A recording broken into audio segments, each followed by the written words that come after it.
하나님 말씀 골로새서 4장 14절의 말씀입니다.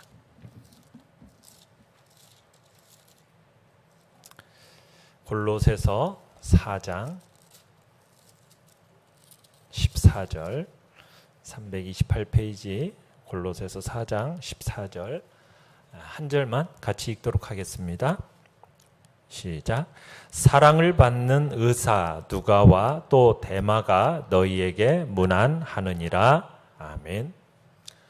오늘 말씀은 의사에서 역사가로서의 누가라는 제목으로 말씀을 나눕니다. 오늘 우리가 보는 인물은 누가입니다. 누가는 초대교회에서 그렇게 유명한 인물에 속한 사람은 아닙니다. 누가가 누가복음을 기록하지 않았다면 우리가 누가에 대해서 그렇게 잘 몰랐을 겁니다. 아무도 누가를 그 누가복음과 연결시키지는 않았을 거예요. 오늘 본문에서 누가의 직업은 뭘로 소개되고 있습니까? 의사였다라고 있습니다. 의사. 의사여서 그러는지 누가는 참 동정심이 많은 사람으로 보여집니다. 이런 말이 있습니다. 성직자는 사람을 천사로 보고 법률가는 사람을 악마로 보고 의사는 사람을 있는 그대로 본다라는 말이 있다고 그래요. 누가는 의사여서 그랬는지 사람들을 이해했고 또 그들 모두를 사랑했던 인물로 이렇게 묘사가 되어집니다. 누가라는 이름은 신약 성경에서 딱 3번만 이름이 나옵니다. 그리고 자신이 쓴 글에서는 자기 이름도 밝히질 않아요. 어떤 의미에서 보면은 다른 새 복음서의 이 저자보다도 어떻게 보면은 누가에 대해서 우리가 아는 바가 거의 없습니다. 누가에 대해서 이렇게 잘 알려주는 부분은 많은 자전적 자료들이 그가 쓴 2책, 누가가 어떤 책을 썼습니까? 누가복음과 사도행전을 썼어요. 그러니까 누가복음과 사도행전 이곳저곳에 누가가 어떠한 인물이었는지에 대해서 많이 알려주고 있습니다. 성령께서는 이렇게 성경을 영감하여 쓰도록 하실 때 거룩한 진리를 표현하도록 하나님께서 하실 때 그 독특한 작가의 개성을 취해서 이용하셨거든요. 그래서 성경마다 그 성경을 쓴 각 저자들의 그 독특한 작가의 개성과 특성들이 잘 묻어나 있습니다. 누가복음에는 누가에 대한 그런 특성들이 아주 뚜렷하게 나타나고 있어요. 바울도 자신의 서신서를 쓸 때 여전히 바울이었고요. 바울의 그 개성이 그 책들 속에 잘 나타나 있거든요. 바울의 동료였던 누가도 그러했던 거죠. 누가의 그 개성이 그의 책 속에서 다양한 방법으로 이렇게 추적되고 있는 겁니다. 참 누가를 생각하면은 누가에 대해서 알 수 있는 것은 참 비범한 재능을 가진 사람이었다. 그러면서도 사랑스러운 인물이었음을 성경에서는 얘기를 하고 있어요. 그래서 누가에 대해서 대번에 어떻게 보면 신뢰를 불러넣어주고 신뢰를 받았던 모습을 우리들에게 제공해주고 있죠. 그래서 누가의 전체적인 인상을 보면은 왠지 모르게 위대한 사람이다라고 우리가 여겨지게 됩니다. 자, 누가에 대해서 1번을 보시면은 같이 한번 읽어볼까요? 시작. 3가지 최초. 누가는 세계 최초의 기록을 가지고 있는 사람입니다. 자, 뭐에 대한 최초의 기록을 가지고 있을까요? 누가는 첫 번째로 최초의 의료 선교사였습니다. 의료 선교사. 그러니까 누가는 자신이 가지고 있는 그 의학적인 지식과 기술을 사용해서 세상의 혜택을 거의 받지 못하는 사람들에게 어떤 육체적이고 영적인 질병을 고쳐주는지를, 그러니까 누가는 또 몸이 약했던 이 선교사 바울의 주치의로서의 역할을 했어요. 그러면서 동료 사역자들의 어떤 건강을 보살피는데 헌신한 사람, 그래서 최초의 의료 선교사다라고 볼 수가 있습니다. 또 2번째로 뭐가 최초냐면 누가는 최초의 교회사가, 무슨 뜻이냐면 교회의 역사를 쓴 사람이라는 얘기입니다. 교회 역사 최초로. 누가는 좀 의사였는지 모르게 그런 직업상의 특성이 있어서 모르는데 그 과학적인 세심함, 정확성 그걸 가지고 있었어요. 그러면서 그것을 가지고 예리하고 교양 있는 어떤 지성으로 그 일을 했던 겁니다. 누가의 이 문학 작품의 질이라는 것은 전문가의 판단에 따르면 굉장히 교양이 있고 매우 수준이 높다고 그래요. 누가가 쓴 이 이게 헬라어가 신약 성경에서 최상의 것이라고 여겨지고 있습니다. 그래서 누가복음은 복음서 중에서도 가장 문학적인 책이다. 세계에서 가장 아름다운 책이다. 이렇게 불립니다. 그리고 누가는 어떻게 보면 우리에게 있어서 초대교회의 탄생부터 시작해가지고 로마 제국 전역에까지 확산되기까지의 그 믿을 만한 역사를 우리에게 전해준 것이 바로 누가가 한 일입니다. 그래서 누가는 최초의 교회사가다라고 할 수가 있어요. 또 누가는 뭐가 또 최초냐면 기독교 찬송가의 작가였다. 이렇게 얘기합니다. 기독교 찬송가의 작가, 최초의. 교회는 어떻게 보면 자신의 역사서에 영감된 노래를 누가에게 많은 신세를 지고 있어요. 처음 5개의 기독교 찬송가가 다 어디에서 찾아볼 수 있느냐? 누가복음에서 찾아봐요. 다른 데서는 찾아볼 수 없는 것을 누가복음에서 찾아봅니다. 한번 누가복음으로 한번 가볼까요? 누가복음 1장으로 한번 가보십시오. 누가복음에 가보면은 5개의 기독교 찬송이 나오는데 누가복음 1장 42절에서 45절을 보면 엘리사벳이 이렇게 이제 성령의 충만함을 받아서 노래를 부릅니다. 이게 이제 마리아 찬가라고 그래요. 마리아 찬가. 그래서 누가복음 1장 42절에서 45절까지가 마리아 찬가고요. 그 다음에 누가복음 1장 46절에서 55절까지는 누가 부른 노래예요? 마리아가 부른 노래라고 그래서 성모송이라고 그래요. 성모송. 그리고 누가복음 1장 68절에서 79절까지 세례 요한의 부친인 사가랴가 성령 충만함으로 이렇게 부른 노래. 그래서 이 노래를 가리켜서 축복송이라고 합니다. 축복송. 그리고 또 누가복음 2장으로 넘어가 보시면요. 누가복음 2장 10절에서 14절까지 천사들의 이제 노래가 나오는데 이게 영광송이라고 합니다. 영광송. 그리고 누가복음 2장 29절에서 32절까지는 시므온의 노래라고 해요. 자, 이렇게 5개의 곡, 하늘에서 작곡된 이들 아름다운 노래가 아기 그리스도를 환영하는 훌륭한 교향곡으로 이렇게 주어지게 된 겁니다.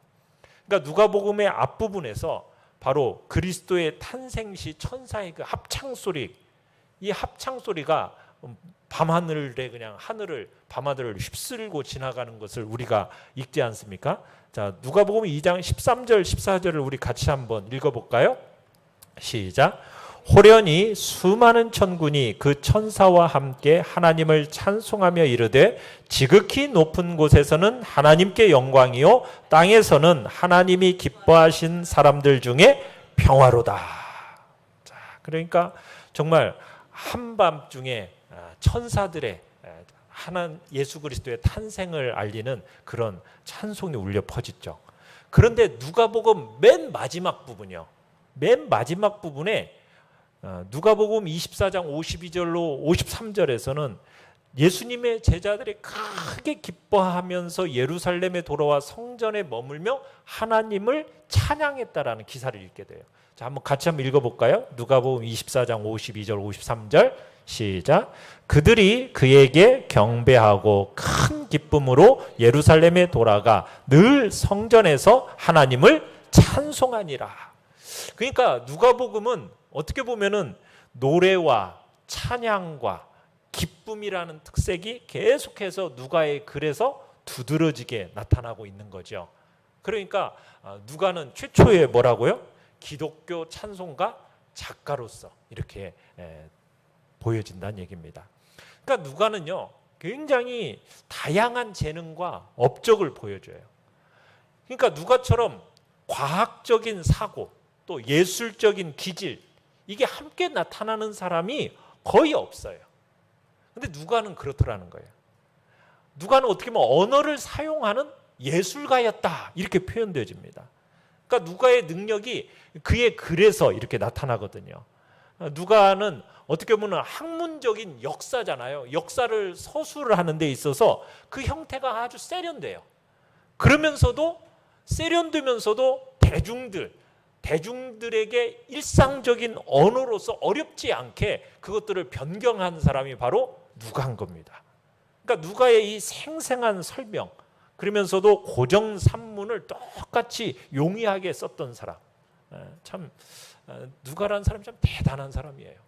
어떻게 보면은 심리학이라는 것이 아직 학문적으로 이렇게 갈라지기도 수세기 전에, 또 정신의학이라는 것이 알려지기 않았던 때에 누가는 이미 인간 정신의 어떤 신비한 특이성에 대해서 어떤 통찰한, 굉장히 정확한 통찰력을 보여준 사람이 바로 이 누가라는 사람입니다. 그래서 이 누가는 세심한 생각과 연구의 사람이었다라는 것을 우리가 알 수가 있어요.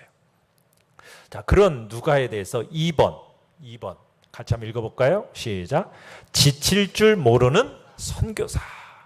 누가는 지칠 줄 모르는 선교사였다.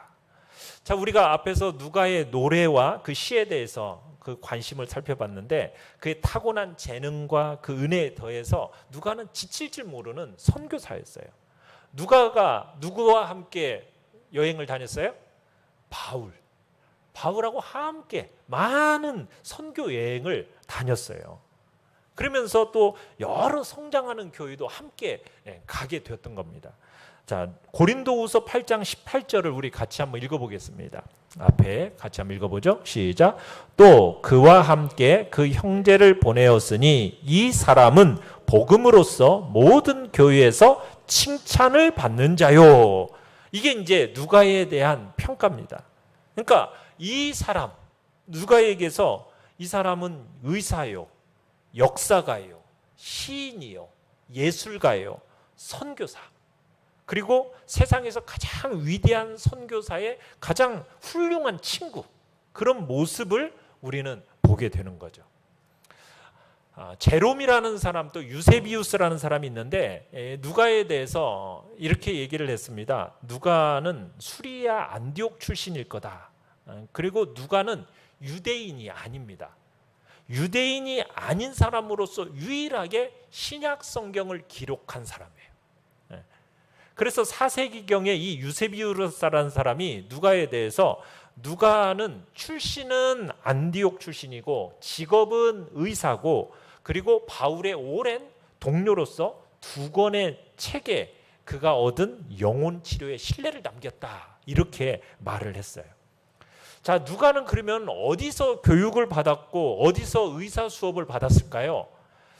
뭐 정확하게 우리가 알 수는 없는데 약 3도시 정도로 물망이 오르는데, 그 3도시가 알렉산드리아와 그리고 아덴, 그리고 다소, 이렇게 3도시로 이렇게 알려지는데, 바울이 어디 출신이죠? 바울이 다소 출신이에요. 다소. 그러니까 다소 출신인 바울과 친분이 있었던 것을 볼 때 누가도 다소 사람이 아닐까. 다소가 그곳에서 의사로서의 수업을 받지 않았을까, 이렇게 생각을 합니다. 그래서 아마 그곳에서, 다소에서 매우 상당한 수준의 교육을 받았을 것이고, 그곳에서 아마 바울을 처음으로 만났을지도 모르겠다, 이렇게 얘기를 하죠. 그러면서 또 누가에 대해서 누가가 쓴 2권의 책을 누구에게 헌정했다고 그럽니까? 우리가 누가복음 1장이나 사도행전 1장에 보면은 이 누구에게 이 책을 쓴다라고 얘기를 하는데, 그 사람이 누구냐면 데오빌로라는 사람이에요. 그래서 누가가 데오빌로의 노예지는 않았을까, 이렇게 또 추측도 해요. 왜냐하면 이 당시에는 부자가 재능 있는 노예에게 의학 훈련을 시켜주고 자유를 주는 그런 일이 덜어 있었기 때문입니다. 이 데오빌로라는 사람이 지위가 높은 사람이었어요. 그래서 누가가 서문에서 사용한 용어들을 이렇게 볼 때 명백한데요. 한번 누가복음 1장 3절 같이 한번 읽어볼까요? 누가복음 1장 3절 시작. 그 모든 일을 근원으로부터 자세히 미루어 살핀 나도 데오빌로 각하에게 차례대로 써 보내는 것이 좋은 줄 알았노니. 자, 여기서 뭐라고 얘기하고 있어요? 데오빌로 각하. 그러니까 데오빌로라는 사람의 혹여 노예로서 있다가 의사 수업을 받고 자유인으로 풀려난 사람은 아닐까, 이렇게 이제 여겨지기도 한다는 얘기입니다. 누가의 이 기독교의 개종에 대해서는 믿을 만한 기록은 뭐 전혀 없어요. 그런데 터툴리안이라는 사람이 이렇게 얘기했어요. 바울의 영향을 받았을 것이다. 그리고 개종 전에는 아마 유대교를 신봉했을 것이다 라고 생각을 하고 있습니다. 자, 이런 누가는 3번 같이 한번 읽어보죠. 3번 시작. 사랑받는 의사. 자, 우리가 골로새서 4장 14절에서 바울이 누가를 사랑받는 의사라고 소개를 했었어요. 그런데 누가가 의사라는 것에 대해서는요, 누가복음, 이 누가의 사도행전에 보면 누가의 책들에서 그 증거들이 여러 가지로 추론되어질 수가 있습니다. 누가가 이렇게 쓴 누가복음과 사도행전 그 안에 보면 의사임을 나타내는 그런 분명한 표징들이 나타나요. 누가가 자신의 직업에서 사용했던 말들을 그 성경에서 기록을 해놓고 있거든요. 그래서 누구나 이 사람은 의사였다라는 것을 즉시 예상하게 돼요. 그래서 누가는요, 특별히 신유의 이적에 대해서는요 아주 상세하게 묘사를 하고 있어요. 오히려 이제 마태와 마가에 비해서 더 전문적인 의학 용어를 이렇게 사용하는 것을 보게 되는데요. 다른 사건을 묘사할 때 누가는 많은 경우에 있어서 본능적으로 이렇게 대부분 헬라어의 의학 서적에서나 찾아볼 수 있는 용어를 사용했다라는 것을 우리가 보아할 수 있습니다. 누가만 주님을 가리켜서 뭐라고 호칭했는지 아세요? 의사, 이 표현을 쓰고 있어요. 의사.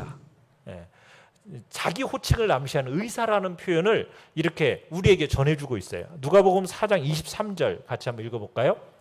시작.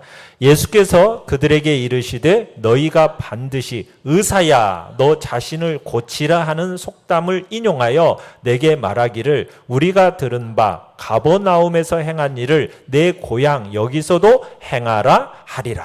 여기서 의사야 하는 의사라는 이 단어를 이렇게 이제 누가만 쓰고 있어요.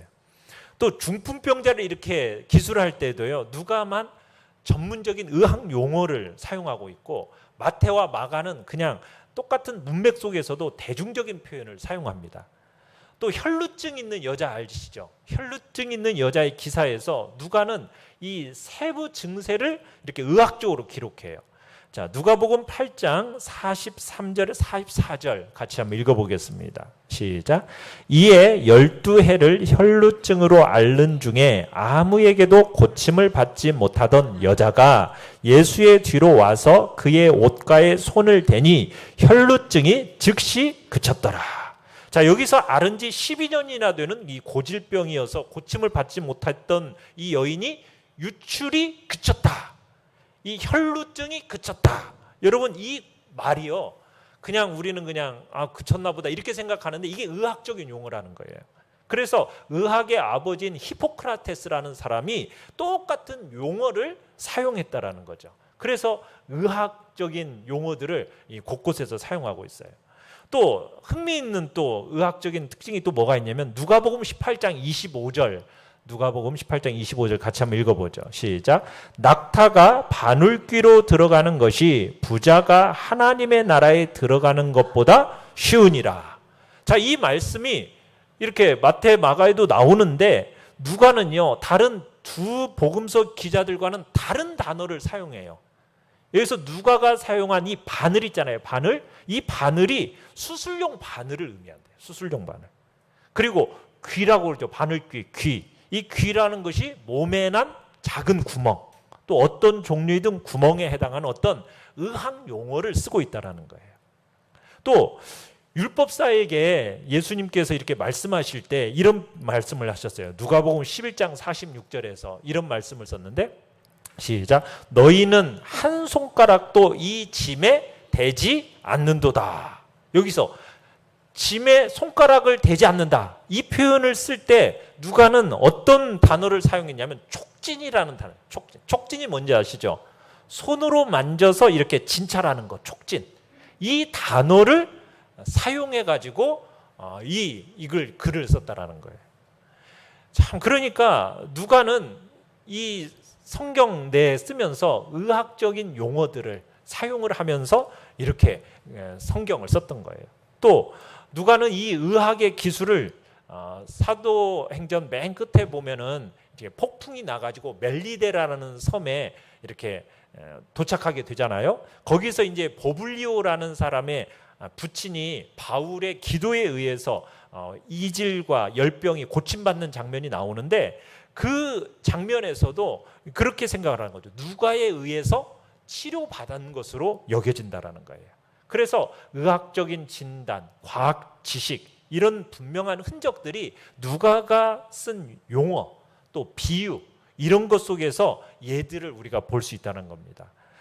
그런데 특별히 이제 누가가 항해에 대한 관심이 많았고 또 파선에 대해서 어떻게 보면 확실하고 정확한 보고를 쓰고 있는 걸 볼 때 누가가 선의, 그러니까 선박에 딸려 있는 어떤 승무원이나 선객의 의료 사업에 종사하던 의사로 일하지 않았을까 이렇게 추측하기도 합니다. 자, 4번입니다. 4번. 같이 한번 읽어봅니다. 시작. 누가복음에서 나타나는 독특한 주제들. 자, 누가복음에 보면 한눈에 나타나는 주제들이 이 누가의 특징과 일치가 되어지는데요. 이 누가복음은 성탄의 이 복음으로서 그 장엄한 사건에 대한 대부분의 지식을 우리에게 제공해줘요. 그래서 누가복음을 읽어보면 처음부터 시작해가지고 그냥 자세하게 이렇게 나오잖아요. 그래서 어떤 학자들은 예수님의 탄생을 기록하고 있는 이 문장의 헬라어 형태를 볼 때 이게 마리아의 입에서 직접 나온 진술이다 이렇게 생각을 주장을 해요. 그러니까 마리아가 아니라면 마리아 위에는 그토록 섬세하게 기록된 이런 거룩하고 익숙한 부분을 제공할 수 없다라는 거죠. 그만큼 이 세심한 역사가로서 누가는 정말 필요한 자료들을 얻기 위해서는 마리아까지도 직접 찾아가서 그렇게 확인하고 기록했을 것으로 보는 겁니다. 자, 그러면서 이 누가복음은 무슨 복음서라고 여겨지냐면 여성 복음서다라고 생각해요. 여성 복음서. 이게 이제 주님의 태도를 많이 반영하고 있는 건데 여기에 이제 또 누가 자신의 태도도 반영이 되어져 있어요. 누가는 다른 복음서 기자들보다도 동방사유에서 이 여성이라는 것, 특별히 과부의 역할, 과부의 처지 여기에 우선권을 두고 있습니다. 그러니까 여자에 대한 어떤 여성에 대한 누가의 기술에서 의사로서 어떤 타고난 예의 범절과 친절함이 보여진다라는 거예요.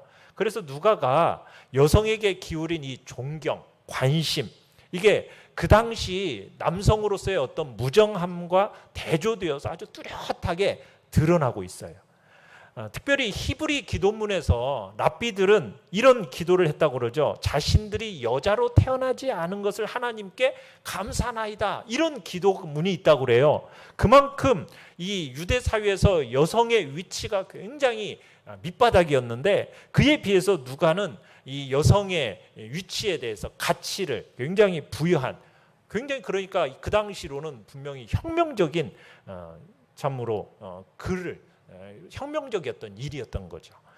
그래서 누가는 예수님께서 특별히 정말 유대인이나 이방인에게서 보이는 이런 여성 경멸과는 완전히 다른 태도를 취하셨다라는 것을 이렇게 이제 누가는 애써서 보여주려고 했다라는 것을 보게 됩니다. 또 누가는 우리에게 어린이의 복음서를 전해줘요. 어린이의 복음서. 보면은 세례 요한, 예수님의 탄생, 또 유아기, 그리고 소년기의 기사가 누가복음에만 있어요. 그죠? 누가만 소년 예수님이 예루살렘에 남아서 랍비들과 이렇게 토론하는 사건을 보여주는 기록을 누가만 기록하고 있다는 거예요. 그러니까 누가는 어린 아이들에 대해서도 관심이 많은 그래서 주님의 어떤 인성적인 본질에 대해서 큰 깨우침을 줬던 사람이 바로 이 누가였던 겁니다. 또 계속해서 누가복음에는 가난한 자들과 사회적으로 소외된 자들의 복음서로 나타납니다. 그러니까 누가는 굉장히 사회적인 책임을 강하게 의식하고 있었던 거예요. 그러니까 누가는 거의 습관적으로 그 사람들의 형편을 옹호해 주는 것 같아요. 그래서 누가는 예수님을 어떤 분으로 이렇게 소개를 하냐면 소외된 자를 위하여 오신 분, 죄인, 즉 세리, 창녀, 회개하는 도둑, 거지 나사로의 친구, 이런 모습을 즐겨 묘사하는 것이 누가복음에서 나타난 묘사예요. 그래서 예수님께서 자신에 대해서 이사야의 예언을 인용하신 것도 기록해 놓은 것도 누가만 기록해 놓고 있어요. 이사야의 예언을 이렇게 기록해 놨죠. 누가복음 4장 18절 같이 한번 읽어볼까요? 시작. 이는 가난한 자에게 복음을 전하게 하시려고 내게 기름을 부으시고. 그러니까 예수님이 바로 가난하고 사회적으로 소외된 자들을 위하여 오셨다라는 표현을 바로 누가는 그렇게 관심을 가지고 이렇게 표현하고 있다는 얘기입니다. 또 누가복음을 보면 기도의 복음서예요. 기도의 복음서. 이게 기도가 아주 중요한 주제들로 나타납니다. 왜냐하면 특별히 예수님께서 당신의 사역에 있어서 중요한 순간들마다 기도를 드리셨기 때문인데 누가가 기록하고 있는 9개의 기도 중에서 7개가 바로 누가만이 기록하고 있다는 것은 정말 누가가 기도에 대해서 얼마나 깊은 관심이 있었나. 뭐 한밤중에 찾아온 친구의 비유라든지 불의한 재판관의 비유, 또 바리새인과 세리의 비유. 자, 이 모든 게 무슨 주제입니까? 기도의 주제거든요. 그만큼 누가는 기도에 관심 갖고 기도의 복음서로서 누가복음이 나타난다는 겁니다. 또 거기다가 누가는 이 천사의 사역에도 예민한 관심을 보였어요. 그러니까 누가복음에만요 23번의 천사를 언급하고 있어요. 그리고 사도행전에 19번이 천사가 언급됩니다. 그러니까 우리는 천사와 보이지 않는 세계, 그것에 대한 지식을 다른 복음서 기자보다도요 누가에게서 많이 얻을 수 있다는 얘기입니다. 자, 5번입니다. 5번. 시작. 신실한 동역자. 참 바울과의 교제가 누가의 생애에 있어서 결정적인 영향을 끼쳤어요. 그러니까 바울과 이 누가 사이에는 매우 깊은 사랑의 유대가 형성이 되어 있었고 아마 누가가 처음 복음의 진리를 배운 것도 이 바울에게서인 것이지 않을까 생각을 하는 거죠. 자, 그래서 어떻게 보면은 바울과의 이 교제가 누가의 어떤 세계관 그리고 가르침에 익숙해진 겁니다. 바울은 어떻게 보면 누가에게 있어서 영웅이었던 거죠. 그래서 누가의 세계관은 다 바울의 영향을 받은 겁니다. 그래서 이레니우스라는 사람이 누가는 바로 바울이 설교한 복음을 책에 기록했다 이런 표현을 쓰고 있어요. 그래서 이런 주장이 바울과 이 누가의 세계관이 언어의 이 유사성에 있어서 어떻게 보면은 굉장히 언어가 비슷하다라는 것을 볼 때 상당히 지지를 받게 됩니다. 그래서 바울은 진솔한 교제를 나누는 사람이었는데 누가와의 이 교제가 어떤 상황 속에서도 참 따스하고 상호 간의 감사와 이해가 있는 그런 관계를 맺었어요. 특별히 이 바울은 굉장히 질병과 또 걱정에 쌓여있던 사람 아닙니까? 그런 상황 속에서 평안한 교제가 참 바울에게 있어서 굉장히 의미가 있는 건데 바로 누가를 통해서 그런 평안의 교제를 누리게 되었던 거죠. 어떻게 보면은 바울의 마음속에 항상 뭐가 있어요? 교회에 대한 염려가 있고 이단들로 인한 걱정, 도덕적인 타락의 소식, 막 이런 소식들이 항상 바울의 영혼을 무겁게 짓눌렀거든요. 그래가지고 그렇게 앉아 있으면은 그 옆에 누가 있어요? 누가가 있어요. 누가가 그 옆에서 온화하고 유쾌한 교제를 해주면서 그러면서 정말로 인내로 수용하도록 잔잔한 평안을 회복시켜주는 그런 바울에게 있어서 큰 위안이 되었던 사람이 누가였던 거죠. 그래서 사랑받는 의사로서 그래서 매사에 정말 푸짐하고 힘 있는 모습을 보여줬던 사람이 바로 누가였다 볼 수가 있는 겁니다. 특별히 이제 사도행전에 보면은 우리 문구라고 그래가지고 바울의 동료요 주치의로서 누가가 함께 여행한 기록들이 있어요. 그래서 사도행전 16장, 20장, 21장, 27장 이렇게 쭉 있는데 누가는 처음 드로아에서 이제 바울과 동행했을 것으로 보이고 여러 번 바울과 함께 여행을 했는데 바울이 가이사랴 이 감옥에 투옥되었을 때에도 누가는 또 바울과 함께 로마에 가서 2차 투옥되어 있을 때에도 함께 지냅니다. 그러니까 감옥의 옆에서도 항상 바울과 함께 있었던 사람이 누가예요. 정말 누가와 같이 충성스럽고 헌신적인 친구를 가졌다라는 것은 바울에게 있어서 정말 행운이었던 거죠. 그러니까 바울은 이 누가의 정말 용기 있는 사랑과 그런 성실함을 칭찬을 해요. 그래서 이 늙은 이제 사도인 바울이 어떻게 보면 이런 슬픈 고백을 해요. 뭐라고 고백을 하냐면 디모데후서 4장 10절 11절 한번 같이 한번 읽어보겠습니다. 시작. 데마는 이 세상을 사랑하여 나를 버리고 데살로니가로 갔고 그레스게는 갈라디아로 디도는 달마디아로 갔고 누가만 나와 함께 있느니라. 그러니까 누가만 끝까지 바울의 곁을 지켜줬던 거죠. 죽음의 자리에 이를 때까지 끝까지 지켜줬던 사람이 바로 누가였던 거예요. 그래서 이 누가는 정말 복음으로서 모든 교회에 칭찬받는 형제로 인정받고 있죠. 우리가 아까 고린도후서 8장 18절을 읽었었는데 다시 한번 읽어볼까요? 고린도후서 8장 18절 시작. 또 그와 함께 그 형제를 보내었으니 이 사람은 복음으로서 모든 교회에서 칭찬을 받는 자요.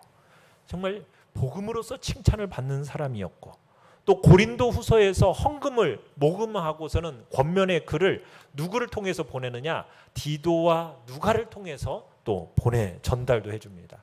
그만큼 누가의 명성이 모든 교회에 높아졌고 또 이제 바울이 떠난 이후에 누가는 어떻게 되었을까? 바울과 함께하지 않았던 기간에서도 대해서도 7년 정도라고 보는데요. 그 기간 동안 누가는 이곳저곳 모든 교회를 찾아다녔을 것으로 보입니다. 그래서 누가에 대해서 배운 것을 알고 있다면 누가는 정말 사랑하는 교회에서 정말 영광스러운 선교 사역을 했다. 이렇게 우리가 생각할 수가 있는 거죠. 그러면 이 누가의 말년은 어떻게 되었을까? 누가의 죽음, 그것에 대한 분명한 기록은 없어요. 그런데 누가도 순교한 것으로 추측을 합니다.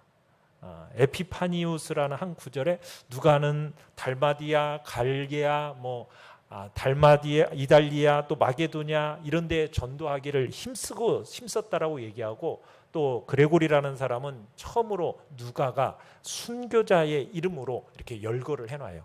그러면서 니케포루스라는 사람이 누가는 감람나무에 매달려 죽었다. 독신이었고 자녀가 없었다. 이렇게 기록을 하고 있습니다. 이게 전설이든 사실이든 간에 누가라는 사람은 정말 주님의 향기를 풍기는 증언을 남겨놓았음을 우리가 보게 되는 거죠. 참 우리는 누가를 통해서 누가는 정말 사람을 있는 그대로 보고 그들 모두를 사랑하는 사람이었어요. 정말 바울에게 충성스럽고 헌신적인 친구였던 것, 그리고 큰 위안을 주었던 것을 볼 때 우리도 정말 영적 지도자들에게 그러한 신실한 동역자들로 남기를 바랍니다. 정말 복음으로서 교회 안에서 칭찬받는 그런 성도로서 인정받는 자리에 우리 모두가 있기를 바랍니다. 용기 있는 사랑, 정말 성실한 사람이 되어서 정말 사람들에게 신뢰를 불어넣는 그런 사람이 되기를 간절히 바랍니다. 여러분의 삶을 통해서 주님의 향기가 풍겨지는, 그래서 주님의 증언을 남겨놓는 그런 사람으로서 우리 모두가 있기를 간절히 바랍니다. 우리 시간 같이 찬양하고 기도합시다. 정말 주님 앞에 신실하게 진실하게 거룩하게 살면서 또한 우리가 또한 성도들의 삶 속에 교회 안에서 신실함과 진실한 모습으로 우리가 나타나기를 소원하면서 우리 같이 찬양하며 기도합니다.